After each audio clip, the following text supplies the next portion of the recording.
Ang nakaraan sa tadhana. Ate! Paano yan? 20 taong TNT sa Japan si Mario at hindi makauwi nang mamatay ang asawa niya. Kutukaran po ako. Kaya naman maraming kinimkim na galit ang dalawang anak niya. Lalo pa na mag-uwi siya ng kasintahan na halos kaedad nila. Kaibigan ko nga pala, si Christine. Nakilala ko siya sa sementeryo. Beer house na pala ngayon sa sementeryo. Ano mo nagsalita ng ganyan? Napapaliw ka na ba? Ano ba kaguluhan yan? Mario, tulungan mo Christine! ako! Hoy, napakasinungaling mo ha! Siya sumusobra ka na! Dapat ikaw na yung namatayin, hindi si nanay! Sumusobra ka na!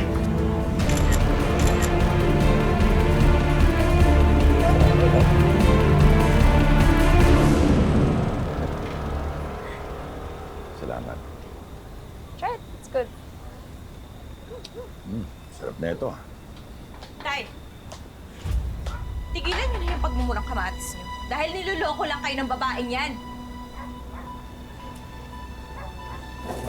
Rachel, ano na naman to? Gusto mo ipagbuhos kita ng malamig na juice? Para naman lumamig yung mainit mong ulo. Hindi naman ako na-inform na marunong palang magtimpla ng juice ang demonyo. Anong flavor? Orange na may katas ng kaharutan mo? O pineapple na hinaluan ng kalandian mo? Rachel! Alam mo, kung pupunta ka lang dito para mag-scandal, mabuti pa huwag ka nang pumunta sa bahay na to. Ano ba, Tay? Kayo na nga itong tinutulungan. Kayo ba'y nagkakaganyan? Masalamat nga kayo eh. Kahit papaano, nagkaroon pa ako ng paki sa inyo. Di kayo niningin sa akin?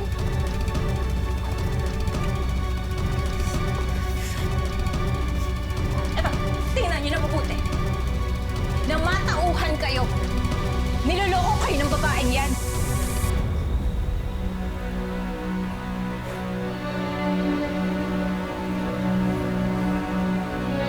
Lahat na to, di ba? Oo, si Carlo. Kapatid ko. Kapatid? Kapatid ko si Carlo. Alam mo, hinatid lang niya ako sa sakayan. Nagpaalam ako sa kanya. Yung nasa picture niyan, wala pa rin siya yan. Alam mo, Rachel, huwag mo nang lagyan ng kamunduhan ng mga pag-iisip mo para magalit sa akin si Mario. Tay, pinaniniwalaan mo yung sinungaling ng babae na yan? Tay, ano ba? Harap-harapan na may pruweba, no? Bakit ayaw niyo maniwala? Nagpapaloko kayo? Ginagkatasan lang kayo ng babaeng yan! Tama na! Tay! Rachel, ito na ang huling beses na susugod ka dito para awayin si Christine. Naintindihan mo?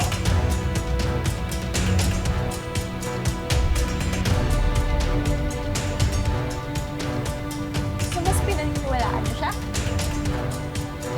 Sige, bahala kayo sa buhay niyo!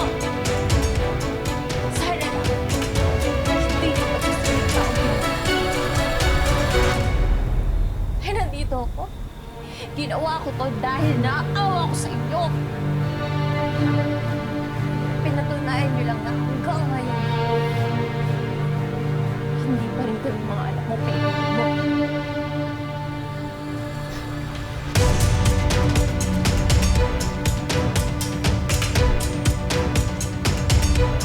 Ate!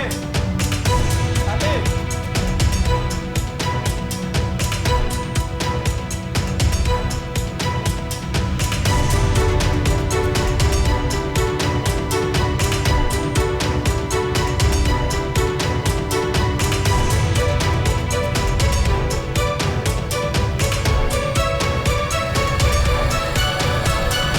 Masisisi ba natin si Mario na nangulila sa pagmamahal ng kanyang mga anak? At ngayon nga, tila mas matimbang na ang pagmamahal niya sa babaeng di niya akalaing pinaiikot lang siya kaysa sa mga anak niya. Kailan kaya mabubunyag ni Mario ang tunay na pagkatao ni Christine?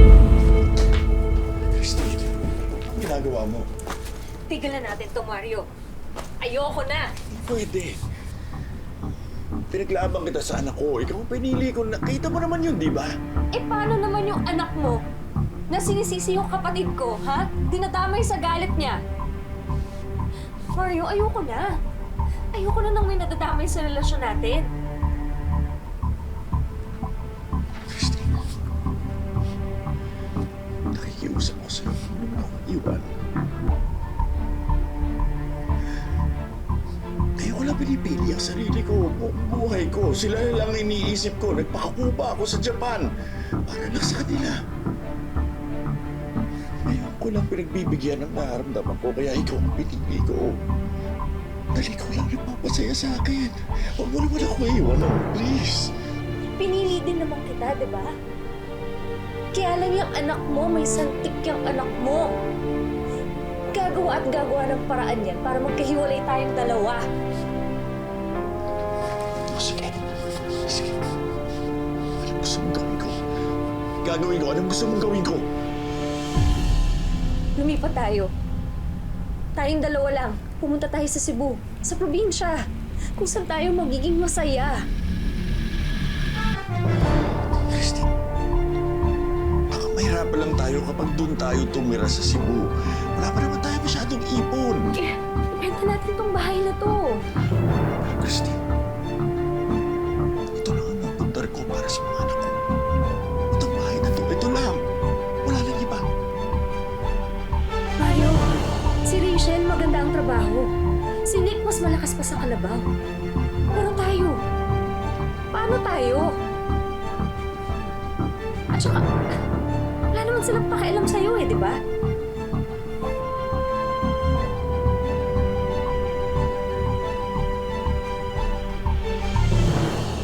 Oh. Ano to? Gabing-gabi na. Ba't kasama mo to si Nick? Ito kasi si Ate Rachel eh. Sinugod si Ate Christine kanina sa bahay. Bulag na talaga yung tuto mong tatay. Bakit pa kasi kayo sumugod na ng ganitong oras? Para ipakita ko sa kanya yung ebidensya.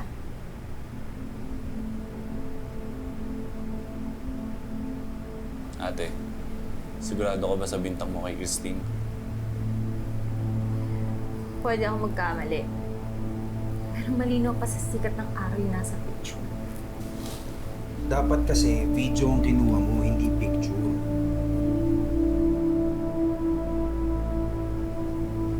Ngayon, mas kailangan natin ng mas matibay na ebidensya. Nick, bumalik ka sa bahay. Halongkatin mo yung mga gamit ng babae. Wala akong pakialam kung ito ang bumba. Basta makahanap ka ng mga ebidensya lang sa akin. Intindihan mo? Sige, Ate.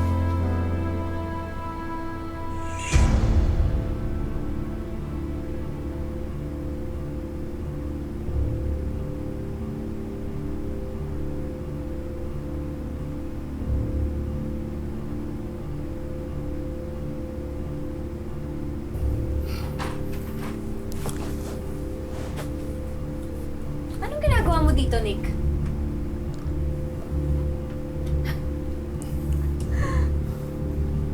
Pati ba naman ikaw, ha? Guguluhin mo rin ang buhay ko? Uy, anong ginagawa mo? Gumagawa ng gulo. Gusto mo to, di ba? Ha? Di ba? Gusto mo to? Uy, itigil mo yan! Christine! Christine, itigil mo yan! Uy! Tulong! Ah! Tulong! Mario, tulong! Uy! Wala akong ginagawa masama sa'yo! Tigilan mo ako! Uy! Uy! Ayun ka! Tay! Tay! Anong ginagawa mo? Tay, wala akong ginagawa masama! Tay, wala akong ginagawa masama! Maliw yung babae na yan! Uy! Nick!